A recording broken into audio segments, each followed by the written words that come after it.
نحمده ونصلي على رسول الكريم اما بعد فاعوذ بالله من الشيطان الرجيم بسم الله الرحمن الرحيم ولا تقولوا لمن يقتل في سبيل الله اموات بل احياء ولكن لا تشعرون صدق الله العظيم وصدق رسوله النبي الامين الكريم من الشاهدين والشاكرين۔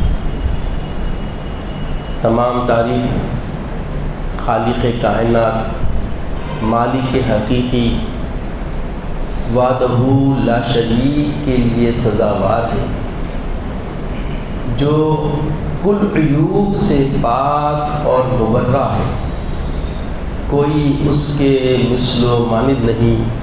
وہ قدیم ہے، ابد الآباد سے ہے اور ہمیشہ ہمیشہ رہنے والا ہے۔ جو چاہتا ہے کر گزرتا ہے، اس کے اختیار کو کوئی روک نہیں سکتا۔ میں گواہی دیتا ہوں کہ نہیں ہے کوئی معبود برحق لائق عبادت سوائے اللہ جل مجدہ کے، اور میں یہ بھی گواہی دیتا ہوں کہ محمد عربی صلی اللہ تعالی علیہ وآلہ وسلم اللہ کے بندے اور خاص رسول ہیں۔ صلاۃ و سلام نازل ہو ہمارے آقا نامدار حضور تاجدار محمد عربی صلی اللہ علیہ وسلم پر، آپ کی آل پر، آپ کے اصحاب پر۔ بزرگان دین، برادران اسلام، آج یوم عاشوراء ہے، 10 محرم الحرام ہے، اور اس دن کی فضیلت ابتدائے نوع کائنات سے اللہ جل مجدہ نے اس کو ایک عظمت والا دن بنا کر رکھا ہے۔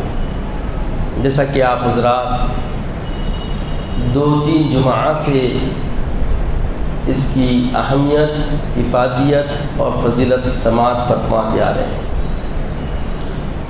اور آج کے دن جو کوئی خلاصی کے ساتھ، اخلاص کے ساتھ اگر اپنے گھر والوں، خاندان والوں، مقربین کے ساتھ ضیافت کا معاملہ کرتا ہے، تو روایت میں بتایا جاتا ہے کہ اللہ جل مجدہ اس کی روزی روٹی میں برکت عطا فرماتا ہے۔ عزیز اور بزرگوں، یہ بات سانحہ کربلا کے بعد شروع نہیں ہوئی، ذہن میں رکھیں۔ کچھ الیکٹرانک میڈیا کے ذریعے کچھ حضرات مختلف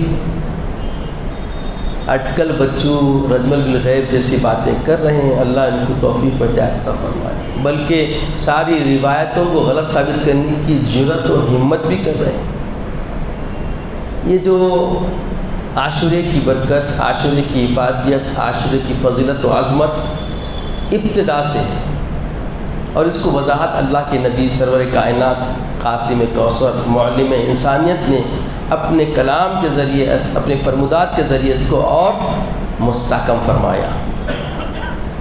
اور پھر جب مدینہ شریف ہجرت فرما کر چلے گئے تو وہاں جب دیکھے یہود نصارہ آج کے دن روزہ رکھ رہے ہیں، تو دریافت فرمایا کہ روزے کی علت کیا ہے، وجہ کیا ہے، تو انہوں نے بیان کیا کہ اللہ جل مجدہ نے آج بنو اسرائیل موسیٰ علیہ السلام کو فرعون سے نجات عطا فرمایا تھا، اور اسی کے شکرانے میں ہم روزہ رہتے ہیں۔ تو آقا سید عالم نے فرمایا کہ تم سے زیادہ حقدار اس شکرانے کے ہم ہیں، لہذا آقا علیہ السلام نے خود روزہ رہا اور آنے والی قیامت تک کی امت کے لیے تلقین فرما دی، بلکہ حکم فرما دیا کہ دیکھو 2 روزے رہنا، ایک 9-10 رہنا یا 10-11 رہنا، اکیلا ایک روزہ نہ رہنا، تاکہ یہود نصارہ کی اتباع نہ ہو۔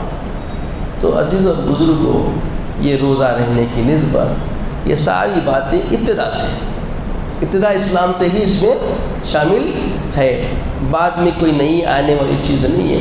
آج جو باتیں ہمارے سامنے آ رہی ہے، کم علمی کا شکار ہونے اور خرافت والا ذہن رکھنے کی وجہ سے، عقل کے گھوڑے دوڑانے کی وجہ سے لوگ کر رہے ہیں، لہذا ان خرافتوں سے ہمیں بچنا چاہیے۔ اب دیکھیے، عموماً ہمیں جو چاہیے یہ جانکاری کہ 10 محرم کے دن سید عالم سرور کائنات صلی اللہ علیہ وسلم کے چہیتے نواسے لخت جگر نور نظر حضرت سیدنا علی مقام امام حسین علیہ السلام کی شہادت ہوئی ہے، یہ بہت بڑا سانحہ ہے، یہ بہت بڑا المیہ ہے۔ اس پہ جتنا ہمیں کوفت ہو وہ کوفت کم ہو، مطلب اس سے بھی بڑا حزن غم کی بات ہے، بہت بڑی حزن اور رنجیدگی کی بات ہے، کیونکہ آپ کی فضیلت، آپ کی عظمت، آپ کی رفعت اللہ کے حبیب صلی اللہ علیہ وسلم نے فرمایا، اور اس کو صحابہ نے مانا، اور صحابہ نے پورے زمانے زندگی میں آپ کا اکرام کرتے رہے، اور ایسی شخصیت کے ساتھ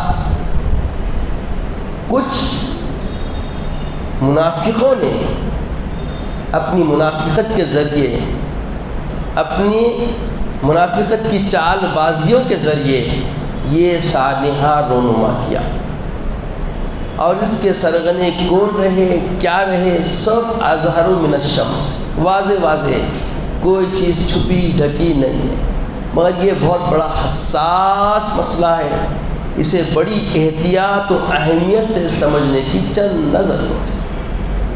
پہلے دیکھیں سید عالم صلی اللہ علیہ وسلم جب پردہ فرما گئے ظاہری زندگی سے،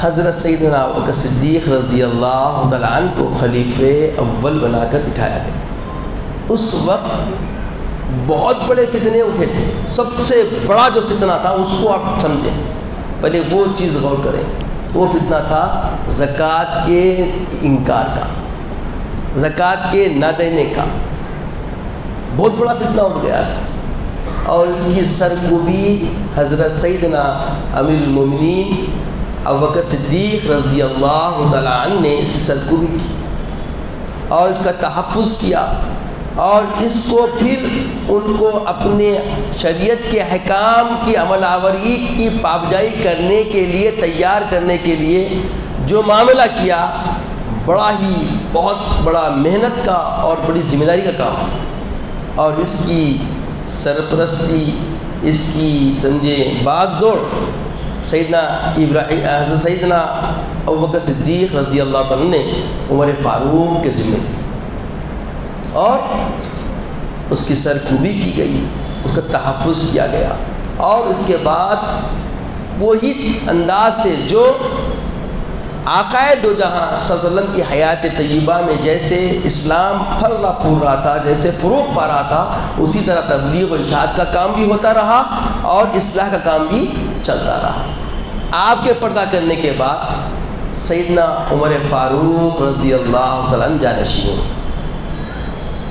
اور سیدنا عمر فاروق رضی اللہ تعالیٰ عنہ نے بھی اشاعت دین کا کام سنبھالا، اور اتنا فروغ دیا اسلام کی اشاعت کے کام کو، اور اسلامی سلطنت بھی بڑھی، یہاں تک کہ قیصر و کسریٰ کو پاش کر دیا گیا، اور ایران و عراق کے بھی سارے معاملات طے کر کے ان کا نام و نمود مٹا کر اس کو بھی دائرے اسلام اور سلطنت اسلامیہ کے دائرے میں اس کو سمیٹ دیا، یعنی بڑا ہوتا گیا، کام میں وسعت ہوتی گئی، اسلامی زمین پھیلتی گئی، اور اسلام کے ہمنوا بڑھتے گئے، اور اشاعت دین کا کام پھلا پھولا بہت زیادہ، جس کے دور میں حضرت سیدنا عمر فاروق رضی اللہ تعالیٰ عنہ کے دور میں۔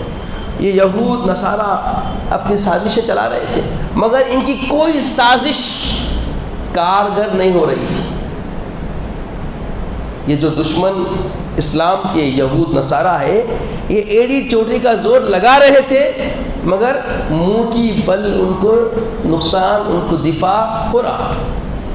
یوں ہوتے ہوتے جب عمر فاروق رضی اللہ تعالیٰ عنہ کا دور خلافت اختتام ہوا، آپ کی شہادت ہو گئی، تو حضرت سیدنا عثمان ذی النورین اس منصب پہ عام رائے کے ذریعے متمکن ہوئے، آپ کو خلافت کے مقام پہ بٹھایا گیا، عام رائے کے ذریعے، مشاورت کے ذریعے۔ جب آپ تشریف فرما ہوئے تو یہود نصارہ کے اندر بہت بڑی سازش کا ایک بہت بڑا لائحہ عمل تیار کیا گیا. یہ بات سمجھے، یہ سانحہ یوں ہی نہیں ہو گیا. شروع کہاں ہوا اور اختتام پذیر کہاں ہوا، یہ بہت سمجھنے کی ضرورت ہے. یہ حساس مسئلہ ہے. اگر یہ مسئلہ بھی آج سمجھ جائیں تو اس وقت کے حالات کو مسلمان سمجھ جائیں. اس وقت ہمارے درمیان میں جو حالات چل رہے ہیں یہ حالات بھی کچھ ایسے ہی نظریے کے ہیں. اس کو بہت سمجھنے کی ضرورت ہے.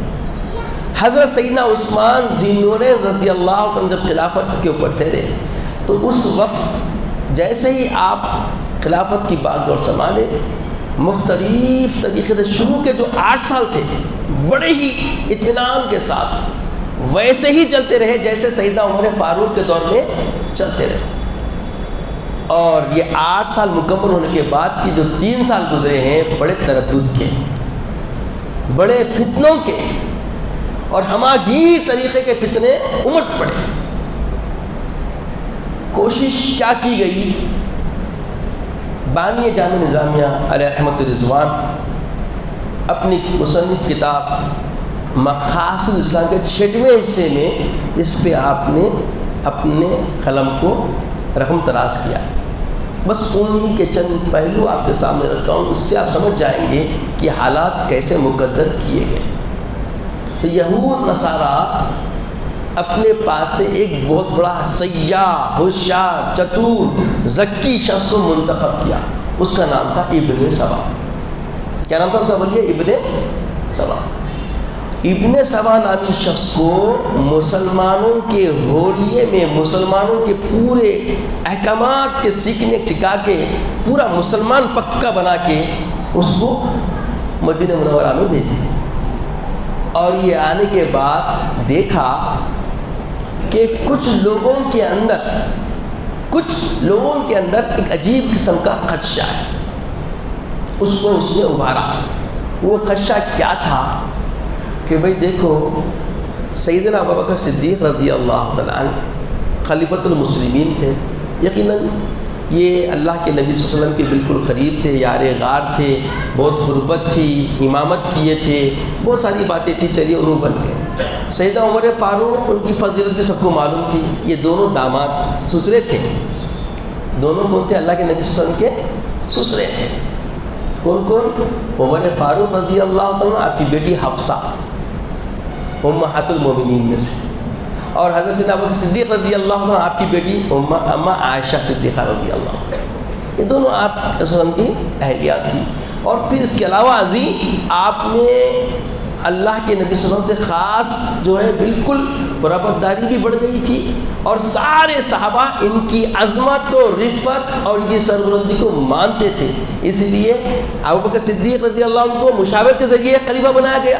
اور ابوبکر صدیق رضی اللہ عنہ نے کچھ لوگوں کی رائے مشورے کے بعد سیدنا عمر فاروق کو موصول فرمایا. مشاورت کے بغیر کوئی فیصلہ نہیں ہوا خلافت کا. ذہن میں رکھیں، جب بھی خلافت کا فیصلہ ہوا کس کے ذریعے ہوا؟ مشاورت کے، شاوروا فی الامر کے ذریعے ہوا. اب جب سیدنا عثمان ذی النورین کا بھی معاملہ ہوا تو مشاورت کے ذریعے ہوا. مگر کچھ لوگوں کے اندر یہ تھی کہ اس کے حقدار زیادہ، اس منصب کے حقدار زیادہ حضرت سیدنا مولا علی شیر خدا رضی اللہ تعالیٰ عنہ ہیں. اب اسی کو اس نے ہوا دینا شروع کر دیا. اور یہ تھے شیعان علی. شیعان علی کا مطلب آج کل کے یہ شیعہ نہیں، یعنی حضرت سیدنا شیر خدا مولا علی کرم اللہ وجہہ الکریم سے والہانہ محبت کرنے والے، جس میں ہم بھی ہیں. ہم بھی حضرت سیدنا مولا علی کرم اللہ وجہہ الکریم سے والہانہ محبت کرتے. جب تک یہ محبت استوار نہ ہو ایمان مضبوط نہیں ہوتا. جیسا کہ آپ 2 دن جمعہ سے سن رہے یہ بات بھی کہ اطرت محمدی صلی اللہ علیہ وسلم میں حضرت سیدنا مولا علی کرم اللہ وجہہ الکریم شامل ہے. اور آپ سے الفت و محبت ابوبکر صدیق بھی کرتے تھے، حضرت سیدنا عمر فاروق رضوان اللہ علیہ اجمعین بھی کرتے تھے، حضرت سیدنا عثمان ذی النورین بھی فرماتے تھے. والہانہ محبت کرتے تھے حضرت سے، کیونکہ حضرت کا معاملہ بالکل مستثنا رہا. کیونکہ اللہ کے نبی صلی اللہ علیہ وسلم نے من کنت مولا فعلی مولا کے ذریعے بہت بڑا وقار مرتبہ ابھار کے پیش کر دیا کہ ان کے مثل اب کوئی اور نہیں. اسی لیے سیدنا ابوبکر صدیق رضی اللہ تعالیٰ عنہ مولا علی کرم اللہ وجہہ کو جب بھی دیکھتے تو چہرے کو دیکھ کے مسکراتے رہتے، کیونکہ مولا علی کے چہرے کو دیکھنا بھی عبادت ہے، سید عالم صلی اللہ علیہ وسلم نے فرمایا۔ تو یہ معاملہ تھا، یہ محبتوں میں، یہ ماحول میں معاملہ چل رہا تھا، مگر ابن سبا نے جیسے ہی دیکھا کہ کچھ لوگوں میں شبہات ہے تو اس نے ابھارنا شروع کیا، کرتے کرتے حالات یہ کر دیا کہ محبت مولا علی کرم اللہ وجہہ الکریم کی پہلو کو لے کر اس نے کچھ ایسے لوگوں کو تیار کیا کہ ان کے ذہنوں سازی ایسی کیا کہ ان کو سمجھنے سے خاصر کر دیا، سمجھنے سے خاصر کر دیا۔ کیا بات ہے سمجھنے سے؟ کہ عثمان ذی النورین بھی فضیلت والے ہیں اور ان کی خلافت کو مولا علی کرم اللہ وجہہ الکریم نے بھی تسلیم فرمایا۔ مشاورت سے آپ خلافت کے درجے پہ تھے، مگر اس کی چال بازیاں، اس کی سازشیں ایسی کچھ خطرناک تھی کہ بڑے بڑے تدبر رکھنے والے بھی اس کا شکار ہو گئے اور ایک جم غفیر بن گیا۔ اور اس کے بعد ذہن کیا دیا کہ دیکھو اب یہ آپ کو معلوم ہونا چاہیے، حضرت سیدنا ابوبکر صدیق رضی اللہ تعالیٰ عنہ آپ کا جو نسب ہے، آپ کا جو قبیلہ ہے الگ ہے، بنو عدی سے آتے ہیں۔ حضرت سیدنا عمر فاروق یہ بھی بنو عدی سے آتے ہیں، یہ بھی قبیلہ ان کا بھی الگ ہے۔ اور عثمان ذی نورین بنو امیہ سے آتے ہیں، اور بنو امیہ بنو ہاشم کے درمیان زمانے قدیم سے آپسی رساکشی کا معاملہ تھا، کچھ آپس میں نہیں بنتی تھی۔ تو یہ نظریے کو اس نے ابھار دیا کہ دیکھو حضرت سیدنا عثمان ذی النورین رضی اللہ تعالیٰ عنہ جو ہیں یہ بنو امیہ سے،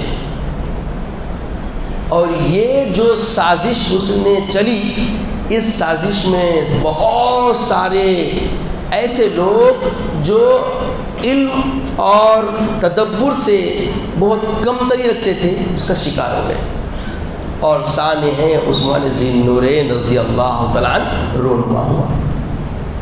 اور جیسے ہی حضرت سیدنا عثمان ذی النورین کی شہادت ہوئی تو ادھر کیا ہو گیا، بہت بڑا ایک فتنہ ابھر گیا۔ وہ فتنہ ابھارنے میں بھی ابن سبا کا بہت بڑا رول رہا۔ اب ابن سبا تو ایک تھا، اس نے مگر اپنے شاگردیں چیلے ایسے بنا لیے تھے کہ کس کے پاس کون کیسا بیٹھا ہوا ہے پتہ نہیں چل رہا، سارے کے سارے مسلمان دکھ رہے، اصل تھا یہ یہودی، مگر منافقت کا لبادہ اوڑھ کے مسلمانوں کے بیچ آیا اور ایسی جال بچھایا کہ ادھر معاویہ کے قریب بھی بہت سارے ایسے پیادوں کو بٹھا دیا جو ان کی ذہن سازی کرے، اور مولا علی کرم اللہ وجہہ الکریم کے قریب بھی ایسے لوگوں کو گھسا دیا، حاشیہ بردار بنا دیا جو بہت سارے نقصان کرنے کی طرف وہ ذہن بنا کے بیٹھے، اور یہ معاملہ بہت بڑا ثانیہ ہو گیا۔ اب جب ثانیہ ہو گیا تو حضرت معاویہ کو ذہن دیا گیا کہ جو قصاص طلب کرو، کیونکہ حضرت معاویہ رضی اللہ عنہ بھی بنو امیہ سے آتے۔ اب وہاں سے وہ قاصد بھیجے کہ بھائی عثمان ذی النورین کا قصاص ہو، کس کو بولے؟ مولا علی کرم اللہ وجہہ الکریم۔ مولا علی کرم اللہ وجہہ الکریم بالاتفاق رائے آپ کو بھی خلیفہ منتخب کیا گیا، مگر اس نے اختلاف کیے، کون؟ حضرت معاویہ رضی اللہ تعالیٰ۔ اور حضرت معاویہ رضی اللہ تعالیٰ عنہ اختلاف کرنے کی علت ان کا ذہن۔ اب اس بات پہ اس لیے گرفت نہیں ہے کہ کیا ہے، بہت بڑے اجلہ صحابہ ہیں، اور صحابہ کے بارے میں قدرت والی فکر یا مفسدانہ خیالات و تخیلات لانے سے سختی سے منع کیا گیا اسلام۔ اس کو ممانعت کرنے والے کون؟ سید عالم سرور کائنات صلی اللہ علیہ وسلم، کیونکہ حضرت معاویہ بھی کوئی معمولی شخص نہیں تھے۔ آپ کی بہن ام حبیبہ رضی اللہ تعالیٰ، یہ بھی امہات المومنین ہیں، گویا اللہ کے رسول کی یہ صالح ہیں ایک طرف سے، اور وہی ایک کاتبین میں سے ہیں، کاتب وہی، جب وہی آتی تو اللہ کے رسول ایک جماعت بنائے تھے، اس میں آپ بھی شامل تھے جو قرآن کو لکھتے تھے، وہی کو لکھتے تھے، کاتب وہی ہیں، اور آپ کو تدبر تھا اسلام کا بہت سارا۔ بہرکیف آپ بھی جو ہے بہت بڑی یہ سازشوں میں معاملات بہت بکھرے ہوئے تھے، آپ تقاضا کرنے لگے، بیعت کرنے سے بھی پیچھے ہٹ گئے کس کی؟ مولا علی کرم اللہ وجہ الکریم کی۔ اب یہاں پہ سید عالم صلی اللہ علیہ وسلم کی پیشن گوئی جو تھی وہ کہ یاد رکھیں اللہ کے نبی صلی اللہ علیہ وسلم پہلے بتا دیا تھا کہ جب بھی معاملہ کچھ ایسا آ جائے تو حق مولا علی کرم اللہ وجہ کے ساتھ ہوگا۔ حق کس ساتھ ہوگا؟ سیدنا شیر خدا مولا علی کرم اللہ وجہ الکریم۔ تو حق کی پاسبانی، حق کی ڈور آپ کے ہاتھ میں رہی اور آپ حق کی پاسبانی کرتے رہے، اور جب ادھر سے قاصد آیا کہ قصاص لو تو حضرت علی کرم اللہ وجہ نے فرمایا کہ میں کس کا قصاص لوں؟ دیکھو ایک جمع غفیر ہے جو اس معاملے میں اس سانحہ میں ملوث ہے، کیا ان سب کا قلم کر دوں سر؟ ایک جمع غفیر ہے تو اب یہ معاملہ ممکن نہیں ہے۔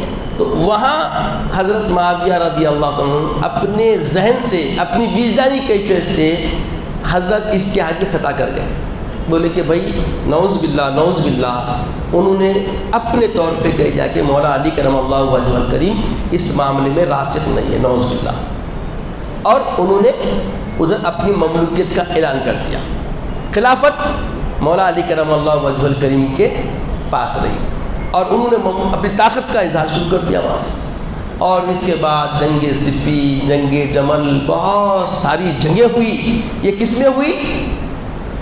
پہلا دور جو تھا سید عالم صلی اللہ علیہ وسلم کا دور، اس میں جتنے مجاہدین تھے یہ دشمنان دین سے نبر آزمائی کرتے تھے، اور سیدنا عمر فاروق کے دور میں بھی دشمنان دین سے نبر آزمائی ہوتی تھی اور ان سے معاملہ ہوتا تھا، مگر عثمان ذی نورین کے بعد یہ خانہ جنگی کا معاملہ ہو گیا، سرحدوں کی حفاظت کرنے کا معاملہ بہت بڑا پیچیدہ ہو گیا، اور آپسی میں جنگ و جدال کا معاملہ ہو گیا، قتل و غارت کی ہونے میں لاکھوں ہزاروں لوگ، 11,000 کسی میں 4,000 کسی میں 10,000، ایسے آپسی قتال ہونے کا، کئی جنگیں ہوئی۔ اس کے بعد پھر حضرت ایک ساتھ یہودیوں نصرانیوں نے سازش چلی کہ ایک ساتھ یہ 3 لوگ ہیں بڑے خطرناک ہیں، جب تک یہ رہیں گے ہم سمجھیں کہ معاملہ ختم ہو جائے گا، یہ عثمان ذی نورین کے بعد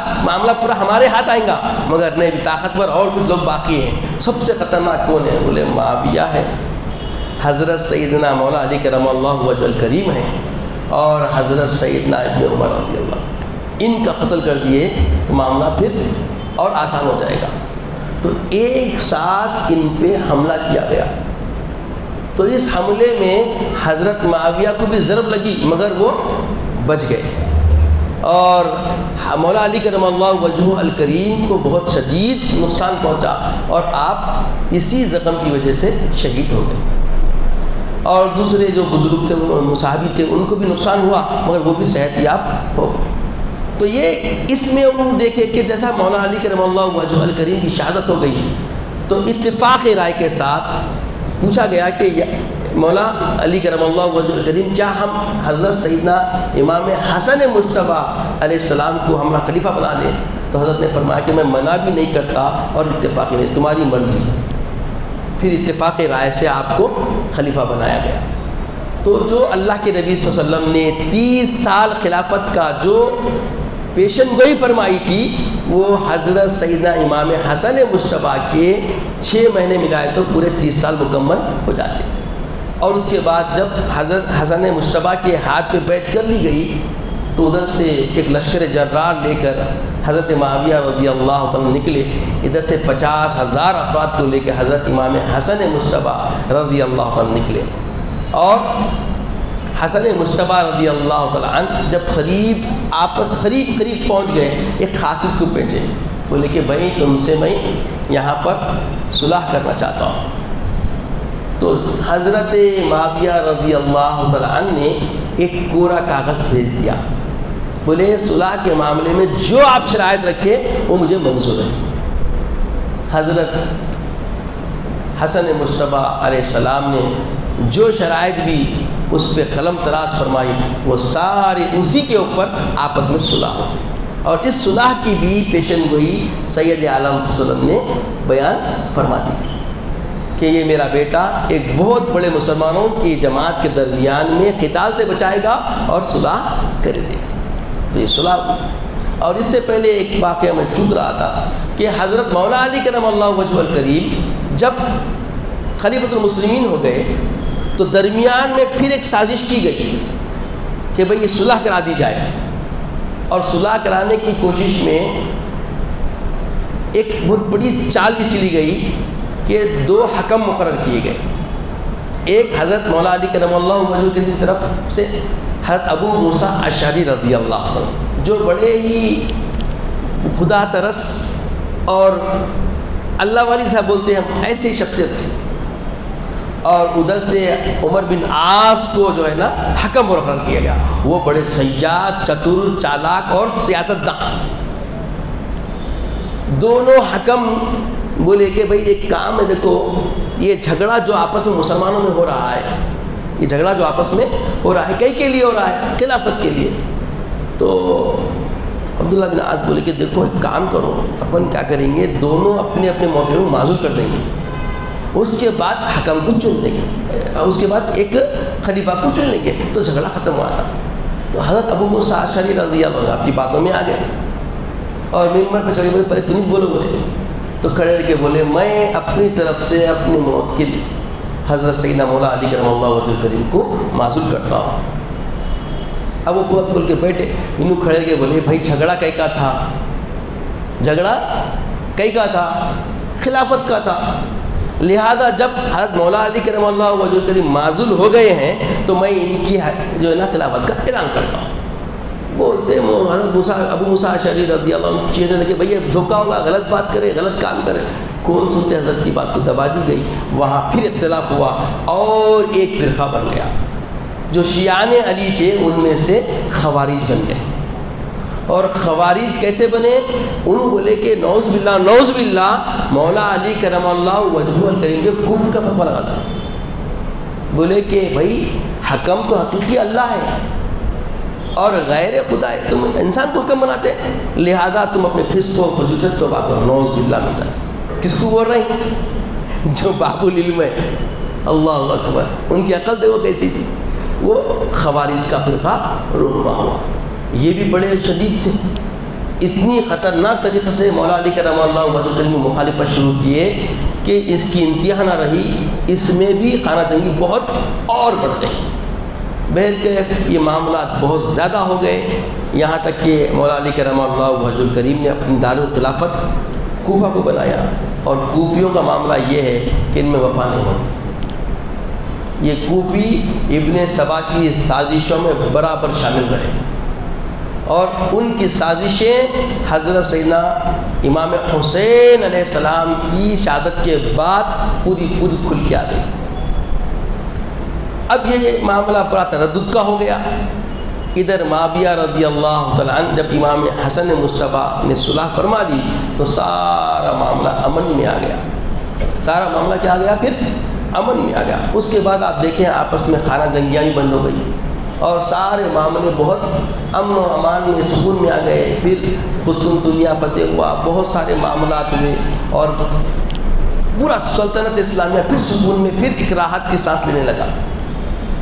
مگر یہ جو معاملہ جو ابن سبا اپنی سازش جو شروع کیا تھا، یہ بند نہیں ہوئی، یہ پنپتی چلی گئی، یہ بڑھتی چلی گئی، اور یہاں تک کہ جیسے ہی ان کے 10 سال گزرے، قریب آ کے بولے کہ دیکھو بھائی اب پھر بعد میں اختلافات ہوں گے، بعد میں پھر اختلافات ہوں گے، اتنے بڑے ہم سانحہ سے نکلے، اتنی بڑی خانہ جنگی کا معاملہ طے ہوا، اب خانہ جنگی پھر دوبارہ نہیں ہونا اسلام میں، تو لہذا کیا کرو تو اپنا جانشین بنا دو۔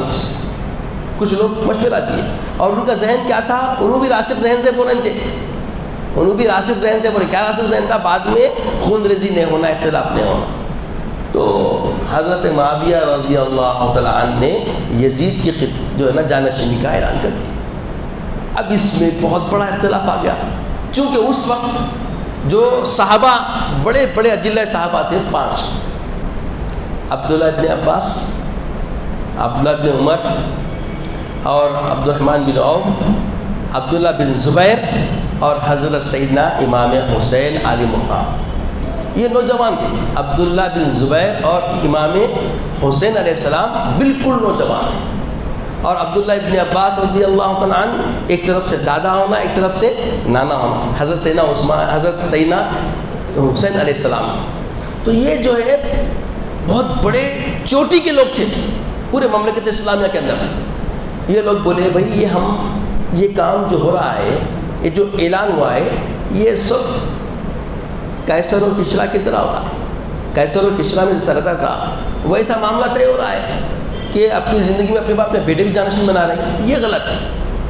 اب تک جو اسلام میں ہوتا آیا، جو شعار اسلام محمد عربی صلی اللہ علیہ وسلم کے زمانے میں جو چیز چل رہی ہے، شاور فی الامر، معاملے میں مشاورت ہونا، مشاورت کے ذریعے فیصلہ ہونا. آپ اکیلے کیسا فیصلہ کر لیتے؟ لہٰذا آپس میں اختلاف آ گیا. تو یہ اختلاف حق تھا. کس بات کا؟ کہ جو شریعت اسلامیہ، جو شعار اسلام سید عالم صلی اللہ علیہ وسلم، صحابہ اور صحابہ کے دور میں سارے خلفائے راشدین کا معاملہ رہا، مشاورت کے ذریعے اپنا خلیفہ چننا. یہ مملوکت میں انہوں اپنی مملوکیت کا پورا معاملہ آگے بڑھا رہے ہیں، لہذا اس سے ہم اختلاف کرتے ہیں. تو یہ اختلافی رحمتی اختلاف تھا، یہ اختلاف حق تھا، یہ اختلاف ناحق نہیں تھا، اور اس میں یہ پانچوں اتحاد میں آ گئے. اب دیکھیے ساری مملکت میں جو تبرع علم رکھتے ہیں، تقوی میں سب سے بڑا کمال رکھتے ہیں، اور جو اجلہ صحابہ کے مقام پہ ہیں، یہ لوگ ہی تھے. اور یہ لوگ جب اختلاف کیے تو حضرت معاویہ رضی اللہ عنہ اس پہ غور کرنا چاہیے تھا نہیں چاہیے تھا. یہاں پہ بہت بڑی اجتہادی غلطی ہوئی. ابتدا سے غلطیاں ہوتے تھے، مگر یہ اور بہت بڑی خطا حضرت سیدنا امیر معاویہ رضی اللہ تعالیٰ عنہ سے ہوئی. اس خطا کو بھی اجتہادی خطا کے ذریعے ہم گردانتے ہیں. اس میں ہم کوئی زیادہ کلام نہیں کر سکتے، کیونکہ وہ صحابی کاتب وہی بہت سارے درجات کے حامل ہیں. لہذا یہاں معاملہ غلط ہو گیا، اور اس سے اختلاف کرنا یہ پانچوں کا بھی اپنا حق تھا. حق پرست تھے یہ لوگ، اور حق کو قبول کرنے والے تھے، اور یہ جو معاملہ ہو رہا تھا یہ حق کے خلاف تھا. اب تک کے جو ہوتا آیا شریعت اسلامیہ میں مشاورت کے ذریعے جو طے ہوتا تھا وہ ایسا طے نہیں ہوا، اس لیے انہوں نے اختلاف کیا. اب اس کے بعد اسی مرحلے میں حضرت معاویہ رضی اللہ تعالیٰ عنہ کا وصال ہو گیا، اور وصال ہونے کے بعد میں وصال کے قریب وصیت کیے. تاریخ میں مورخین خما قسم کے، کچھ چاہنے والے ہوتے، کچھ مخالف ہوتے، کچھ معتدل ہوتے. تو معتدل لوگوں کی تواریخ میں یہ بات ملتی ہے کہ حضرت معاویہ رضی اللہ تعالیٰ عنہ نے وصیت کی. کس کو؟ یزید کو، کہ بھئی یہ دیکھو یہ پانچوں ایک نواس رسول ہے، ان سے کبھی اپنی خلافت، اپنی بیعت کے لیے کوئی نبر آزمائی نہ کرنا. وصیت کی ہے. اس میں سب سے خطرناک اگر ہے تو عبداللہ بن زبیر ہے اور عبداللہ بن عاص. ان سے معاملات ذرا بچ کے رہنا. اور ان دونوں تو خدا ترس لوگ ہیں، ان کا کوئی معاملہ نہیں ہے، بڑے بزرگ لوگ ہیں، یہ عمر رسیدہ ہیں یہ لوگ. پھر یہ لوگ بھی کیا کیے، بعد میں دیکھے کہ بھئی خون ریزی کے اندیشے دکھنے لگے، تو یہ لوگ یزید کی بیعت کر لیے. مگر یہ تینوں بچے انہوں نے بیعت نہیں کی، اور کھلا بولے ہم ہرگز بیعت نہیں کریں گے، تو غاصب ہے، اور غاصب خلافت سے اتفاق ممکن ہی چیز نہیں. اور یہاں تک کہ عبداللہ بن زبیر مکے کے گورنر بن گئے، اور وہاں ایسی سرکوبی کی، ایسے باطل پرستوں کی، کہ اور بھی کچھ حصے اپنی مملکت میں انہوں نے سمٹ لیا. اور حضرت سیدنا امام علی مقام رضی اللہ تعالیٰ عنہ کو بیعت کے لیے جب اصرار کرنے لگے تو مدینہ کے گورنر نے آ کے شرافت سے پیش کیا، حضرت آپ ہجرت کر لیں، بہتر ہے، یہاں معاملہ بہت بگڑنے والا ہے. تو حضرت رات مدینہ سے مکے کو تشریف لائے، رات مکے سے مدینہ کو تشریف لائے. اور مدینہ میں آنے کے بعد حضرت عبداللہ بن زبیر اور حضرت عبداللہ بن عباس رضی اللہ عنہ حضرت امام حسین علی مقام سے اصرار کرنے لگے کہ حضرت آپ یہیں پہ رہ جائیے، آپ اور ہم سب مل کے ان کا مقابلہ کریں گے، ان کو مجبور کر دیں گے حق ماننے پر، حق پہ آنے پر، لہٰذا آپ ہمارے ساتھ رہیے. حضرت پلٹ کے بولے ٹھیک ہے میں تو ساتھ رہنا چاہتا ہوں، مگر دیکھو یہ 2 تھیلے ہو گئے، اس میں خطوط دیکھو پورے کوفہ سے آ رہے ہیں، اور وہ لوگ اس معاملے میں میرا ساتھ دینا چاہتے ہیں، اس حق کی پاسبانی میں میرا ساتھ دینا چاہتے ہیں، اور چاہتے ہیں کہ میں ان کا رہنما بنوں۔ اگر محشر میں معاملہ ہوگا تو میں کیسے پیش ہوں گا نانا کے سامنے؟ لہٰذا مجھے جانا پڑے گا۔ بارہا یہاں تک کہ حضرت ابن عباس رضی اللہ تعالیٰ عنہ نے ببانگ دخول خدشات کو ظاہر کر دیا کہ امام علی مقام آپ رک جائیں، نہ جائیں، مجھے محسوس ہو رہا ہے جو حالات ہیں کہ جیسا تمہارے بابا جان مولا علی شیر خدا رضی اللہ عنہ سے بے وفائی انہوں نے کی ہے، ایسے ہی جب معاملہ سختی کا ہوگا تو آپ سے بے وفائی کر دیں گے، کہیں میں دیکھ رہا ہوں کہیں آپ کی شہادت نہ ہو جائے۔ کون؟ حضرت عبداللہ ابن عباس پہلے سے ہی اس بات کو بولتے ہیں، اور عبداللہ بن زبیر اصرار کرتے رہے، بہت کچھ اصرار کیا گیا، مگر حضرت کے اندر اللہ کی مشیت تھی، حق کی پاسبانی کا ایک معاملہ تھا، وہ خون رسول سمجھے، حق کی کیسی طبیعت تھی، بولے نہیں، محشر میں اتنے خطوط آ گئے، لہذا پہلے اپنے خاص بنا کے حضرت مسلم عقیل کو بھیجے۔ مسلم عقیل جب وہاں پہنچے تو پہلے ہی دن 10 سے 12 ہزار لوگ آپ کے ہاتھ پہ بیعت کر لیے، تو حضرت فوری خاص کو بھیج دیے کہ بھئی یہاں پہ 10 سے 12 ہزار لوگ بیعت کر لیے، آپ تشریف لائیں گے تو اور بھی لوگ شاید بیعت کر لیں۔ اور ادھر فوری یزید نے گورنر کو بدل دیا، ابن زیاد کو وہاں پہ گورنر بنا کے بھیج دیا، اور جیسے ابن زیاد آیا، آتے ہی سب سے پہلے اس نے خطبہ پڑھا، اور جو لوگوں نے بیعت کی ان سب کو پھر پلٹنے پہ مجبور کر دیا، بیعت توڑنے پہ مجبور کر دیا، اور حضرت مسلم بن عقیل رضی اللہ تعالیٰ عنہ کی شہادت کر دی۔ اور یہ جو معاملہ ہو گیا، یہ معاملہ بالکل جب کربلا کے قریب پہنچ رہے تھے تب رستے میں معلوم ہوا کہ حضرت مسلم بن عقیل کو ابن زیاد نے شہید کر دیا، اور حضرت پلٹنا چاہتے تھے، حضرت پلٹنا چاہتے تھے، مگر مسلم بن عقیل کے فرزندان نے کہا کہ نہ ایسا معاملہ نہیں ہوگا، اب ہمیں قصاص لینا ہے۔ اور عربی مزاج، سارے عرب کے اندر طبیعت ہے کہ قصاص کا جب معاملہ آتا ہے، خون کا بدلہ، تو کچھ پیچھے نہیں ہٹتے۔ تو اب 2 معاملے ہو گئے، ایک تو چل ہی رہا تھا جو بیعت لی جا رہی تھی، یہ بیعت راسخ طریقے سے نہیں لی جا رہی تھی، یہ باطل پرستی کا المیہ تھا، اور پھر دوسرا معاملہ یہ ہو گیا، لہذا حضرت بچوں کی بات مانے، آگے گئے۔ اس کے بعد جو بھی حالات بنے سب آپ سب کے سامنے ہیں۔ تو یہ حالات جو بنے ہیں یہ حضرت علی مقام رضی اللہ تعالیٰ عنہ کی پاسبانی، حق کی پاسبانی تھی، حق کی پاسبانی، تحفظ حق کے لیے آپ نے قیامت تک کی آنے والی امت کو معلوم ہو کہ شریعت کا شہریزہ بکھرنے والوں کی کبھی حمایت نہیں کیا تھی، شریعت کا شہریزہ بکھرنے والوں کی سرکوبی کرنے کے لیے کوئی طاقت کی ضرورت نہیں، مٹھی بھر بھی ہوں، چند بھی ہوں، تو وہ بڑی سے بڑی جماعت کو بھی حق کی پاسبانی کے لیے گھٹنے ٹکانے کا کام کر سکتی ہے۔ اور حضور سید امام حسین علی مقام نے یہی کام کیا، اور حق کی پاسبانی فرمائی، اور یزید کی باطل پرستی کو اجاگر کر کے آپ نے اس دنیا فانی سے رخصت کو حاصل کیا۔ تو عزیز و بزرگوں، یہ سارا معاملہ اس کا پس منظر ہے۔ وسعت تو بہت بڑی ہے، بہت سارے چیدہ باتیں جو تھی میں نے اس کو چھوڑتے ہوئے وقت کا تقاضا سمجھتے ہوئے، کیونکہ آج آپ کو عصر مبارک امام علی مقام بھی دیکھنی ہے، اس کی بھی زیارت کرنی ہے، اور یہ بات ذہن میں رکھ لیں، بڑی ہی حساس مسئلے کو میں نے بڑی کوشش کی کہ بڑے آسانی کے ساتھ آپ کے سامنے رکھ سکوں۔ حضرت علی مقام امام حسین علیہ السلام چونکہ یہ نواسے رسول تھے، صحابہ کے ارد گرد تربیت پائے تھے، اور شریعت اسلامیہ کے تحفظ کا جتنا ذمہ آپ لیے ہیں ایسا شاید ہی کوئی اور لے کے دکھائے کہ آپ نے شریعت کی اہم فکر جو تھی مشاورت کے بعد، شاور فی الامر فإن عزمت فتوکل علی اللہ، کیونکہ آپ عزم کر لیے تھے اس بات کا کہ یہ باطل پرستی جو ہو رہی ہے اس کا بالکل اس کو منہ توڑ جواب دیں گے، اس کو مجبور کر دیں گے حق کی طرف آنے کے لیے، یہ عزم تھا آپ کا، اور اسی عزم میں آپ نکلے، اور اسی عزم میں آپ کرب و بلا تک پہنچے، اور اسی عزم میں سارے اپنے کنبے کو قربان کیا، اور اللہ تبارک تعالیٰ کے حبیب پاک کی شریعت کے تحفظ میں خود بھی قربان ہو گئے۔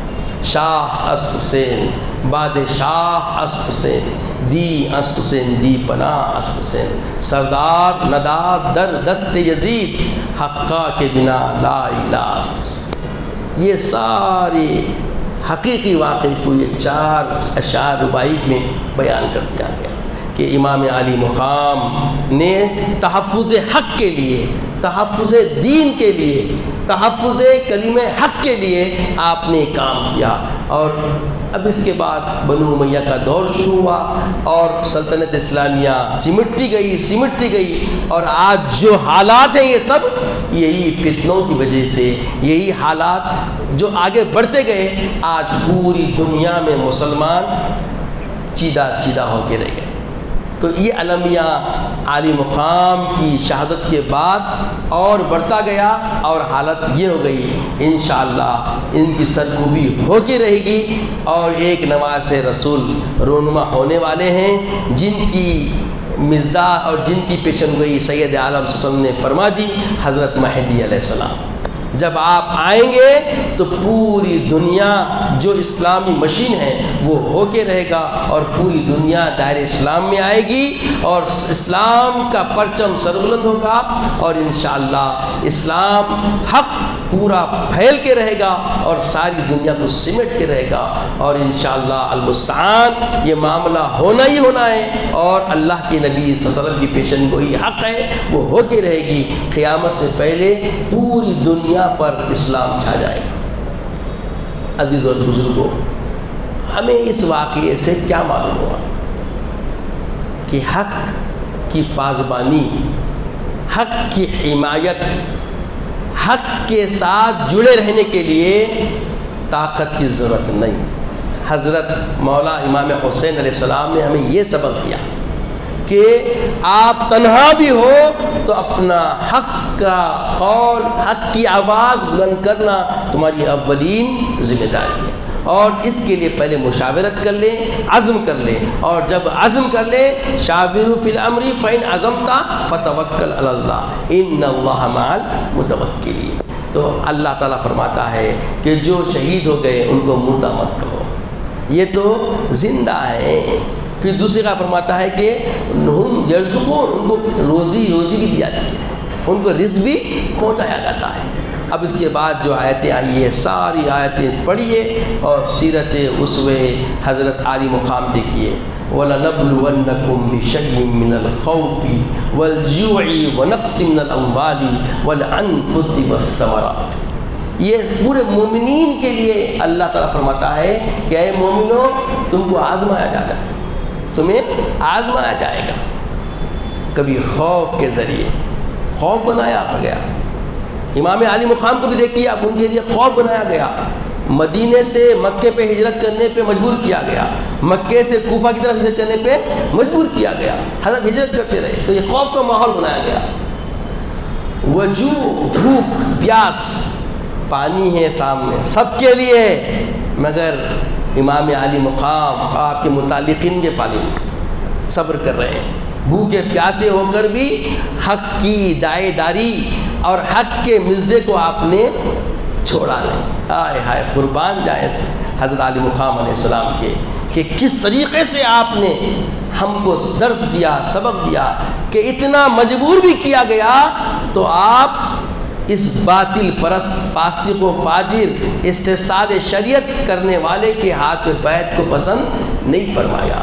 تو اللہ تعالیٰ سے دعا ہے کہ یا الہ العالمین ہمیں نیک توفیق عطا فرما، نیک ہدایت عطا فرما، مولا راسخ عقیدہ عطا فرما، مولا تیرے سید عالم تیرے حبیب پاک صلی اللہ علیہ وسلم کی آل کی سچی محبت ہمارے قلوب میں جاگوزی فرما، مولا تا حیات دم زیست ہماری نسل اس عقید راسخہ پر قائم رہے، مولا وہ ہمیں قرینہ عطا فرما، وہ طرز زندگی عطا فرما، مولا حق کا دائیدار بنا، حق کی پاسبانی کرنے والا بنا۔ مولا تاحیات مولا ہمیں اپنے حق پرست بندوں میں شامل فرما۔ مولا کلمہ طیبہ عطا فرما، شہادت کی موت عطا فرما، غازی کی زندگی عطا فرما۔ مولا اسلام کی پاسبانی کرنے کی توفیق عطا فرما، عزت کی اسلام کی زندگی عطا فرما، خاتمہ بالخیر فرما، وقت نزا کلمہ طیبہ عطا فرما، اپنے حبیب پاک صلی اللہ علیہ وسلم کا دیدار عطا فرما۔ سبحان اللہ و بحمدہ، سبحان اللہ العظیم، والحمد للہ رب العالمین۔